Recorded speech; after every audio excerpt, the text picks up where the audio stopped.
Here I demonstrate the float zone crystal growth technique. Float zone growth is a widely used method for producing high purity defect free silicon crystals, particularly for semiconductor applications.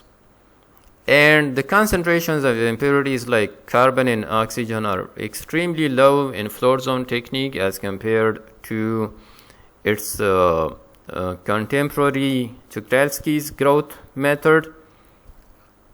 In Czochralski's growth method, we know that oxygen actually improves the thermal stability and the mechanical properties. You can say the mechanical strength of the silicon wafers. Similarly, in float zone technique, another light impurity, nitrogen, helps to control micro defects, and it also brings about an improvement in the mechanical strength of the wafers, and it is intentionally added during the growth stages. Here is a representation of the float zone technique. In fact, I've added different figures so that you can have a better intuition about the process.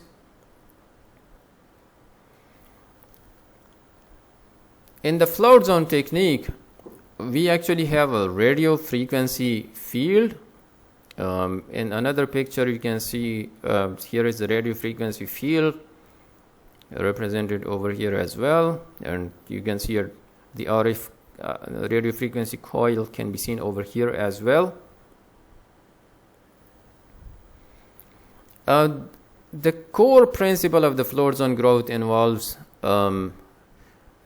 traveling of this radio frequency coil, which generates a magnetic field, and this heats a specific zone of the polycrystalline silicon rod, creating a molten zone. So in float zone, we actually start with the rod, and this rod is polycrystalline, it's not monocrystalline. And this radio frequency coil actually helps melt this zone of the polycrystalline rod. This process does not require a crucible, and due to this property of not requiring the crucible, it has reduced risk of contamination as compared to the Czochralski's growth method. The entire process occurs in an inert environment, usually argon. You can see here the gas inlet can be introduced. Gas can be introduced from here. Inert gas could be argon, to prevent oxidation and contamination during the crystal growth process. So how does it work? So the way it works is initially a seed crystal. So here is the polysilicon rod. Let's start with this image. Here is the polysilicon rod. Here is the radio frequency coil represented with this small ring, and here is the single crystalline seed crystal. The seed crystal is introduced from below the polycrystalline silicon rod, and the radio frequency field actually partially melts the tip of the silicon rod, forming a molten zone. The single crystal silicon is then brought into contact with this molten zone. The seed acts as a template for the subsequent growth of the single crystalline silicon, ensuring that the newly grown silicon maintains the correct crystal orientation. There is a necking kind of process in the float zone technique. Once this seed touches the molten zone, the necking process begins. As you can see over here, the neck is formed by slowly reducing the diameter of the molten zone. Now, what is the purpose of necking? This is a crucial step in eliminating the dislocations within the crystal. By controlling the diameter, the growth of the dislocation-free material is ensured, setting up a perfect crystalline structure. So here you see a taper formation. After the necking process, the molten zone is gradually widened. As you can see, this tapered region to increase the diameter, and this forms a taper. This taper allows the crystal to smoothly reach the desired diameter for the steady state growth.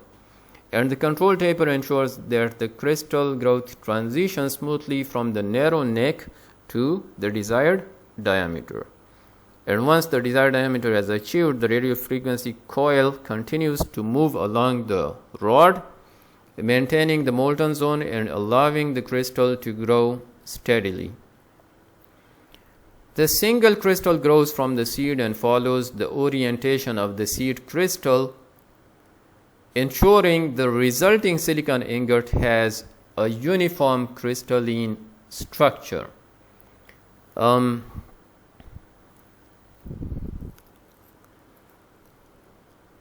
And then here are a couple of terminologies that I want you to know. This polysilicon rod is called the solid rod, and this single crystalline grown rod is called the solidified rod. Let's talk about the key benefits of the float zone technique before we discuss the concentrations of impurities in the solid to the impurities in the liquid and segregation coefficient. So here are the key benefits of the float zone technique. First, it's a high purity method. Since no crucible is used, the process eliminates the risk of contamination from the container materials, resulting in ultra pure single crystal silicon material. Secondly, it's a defect free growth. The necking process and careful control of the crystal growth helps produce dislocation free crystals, essential for high performance electronic devices. Third, it has low oxygen content. Float zone technique growth typically results in lower oxygen contamination compared to Czochralski's growth method, which makes the float zone growth technique silicon ideal for high power and radiation sensitive applications. So the float zone growth method is vital for producing high quality silicon with minimal defects and impurities. It is especially useful in industries requiring ultra pure materials such as power electronics, solar cells, and semiconductor devices. By carefully controlling the radio frequency heating and the movement of the molten zone, we can produce large single crystal silicon ingots with precise structural characteristics. In float zone crystal growth, the impurities and dopants have different behaviors due to their tendency to remain in the liquid phase rather than the solid phase. And once again, this is due to impurity segregation. So here is the molten zone. As the molten zone moves along the silicon rod, the solidifying crystal behind the molten zone tends to reject impurities. And this is due to the fact that most impurities prefer to stay in the molten silicon rather than being incorporated into the solidified crystal. And this tendency is quantified using the segregation coefficient, which is the ratio of impurity concentration in the solid to the impurity concentration in the liquid. For many impurities, as we already saw, that the value of K, which is the segregation coefficient, is less than 1, meaning that most impurities concentrate in the liquid and effectively they are pushed along the molten zone. So with the passage of time, more and more concentrated impurities stay in the molten zone. Now let's talk about this diagram. In this diagram, Cs of x actually refers to the concentration of impurity in the solid rod at a given position x. So as we already discussed, that polysilicon, we are referring to the polycrystalline silicon as the solid rod and the single crystalline silicon as the solidified rod. C naught is the initial concentration of impurities in the solidified rod. So as the molten zone moves, impurities accumulate at the interface between the solid and the liquid, and they are not evenly distributed. The further you move along towards this polycrystalline silicon rod, the concentration Cx changes, showing how impurities are effectively segregated or more and more accumulated during the process. So, which also means that if you want to purify the crystal, you can pass it through multiple phases. Like if you can pass it through one run of the float zone process, and then through the second run and through a third one. So multiple passes can be done of the float zone process. Each pass reduces the concentration of impurities by moving them to the end of the rod, to the solid end of the rod. And the contaminated end can later be removed, leaving behind high purity silicon. So over several passes, the impurity concentration is progressively reduced, refining the silicon to very high levels of purity suitable for semiconductor applications. So this is the key advantage of the float zone technique. Its ability to reduce impurity levels without the need for a crucible, which minimizes contamination. And as a result, the silicon grown through the float zone method has much lower concentration of metallic and oxygen impurities compared to the Czochralski's growth method, which makes it ideal for high power and high performance devices.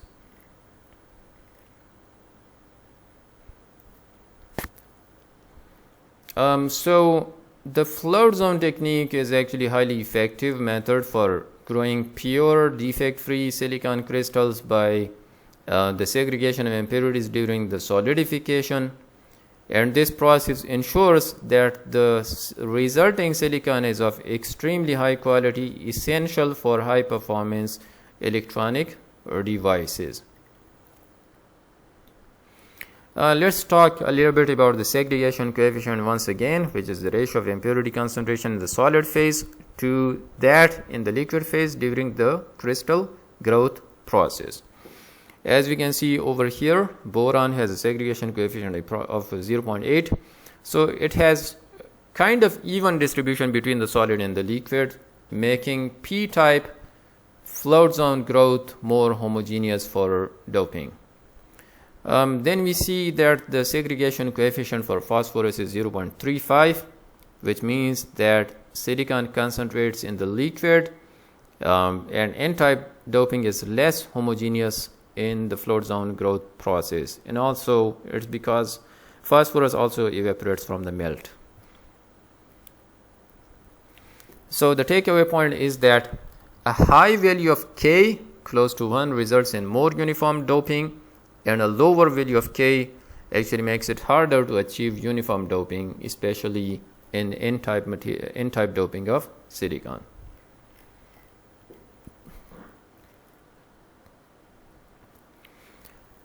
This graph illustrates the segregation fraction during the float zone refining process for different impurities, for boron, phosphorus, arsenic, and antimony. It shows how the concentration of impurities in the solid rod, denoted as CS, changes relative to the initial concentration of impurities in the melted material, represented with CO. So, or you can say the solidified rod. CO is the concentration of impurities in the solidified rod. The graph actually demonstrates how different impurities behave during the crystal growth and helps predict the distribution of these impurities in the final solidified material based on their segregation characteristics. So the y-axis or the vertical axis actually is Cs divided by C naught, the ratio of impurity concentration in the solid to the concentration of impurities in the solidified rod, and the horizontal axis is actually the fraction of the melt solidified. So so it means that 0 means that we are starting with the polysilicon rod and then moving towards 1. 1 actually means that all the solid rod, the polysilicon rod, has been converted to the single crystalline solidified rod. Then let's talk about the impurity behaviors, starting with boron. Boron has a nearly constant concentration, indicating uniform distribution throughout the solidification. Talking about phosphorus and arsenic, they gradually increase as the solidification process continues, and it's less uniform as compared to boron. And then talking about antimony, antimony has a sharp increase in the concentration near the end of the solidification, indicating a strong segregation towards the end. So then the takeaway points are that boron actually provides more uniform doping throughout the solid rod, making it easier to produce p-type silicon wafers. On the other hand, phosphorus, arsenic, and especially antimony concentrate heavily towards the end of the solidification process, making it harder to achieve uniform doping in n-type materials or when the impurities are present. Here is a comparison between the Czochralski's growth method and the float zone technique in terms of key factors like the growth rates, the oxygen and carbon content, and the production characteristics like the production diameter.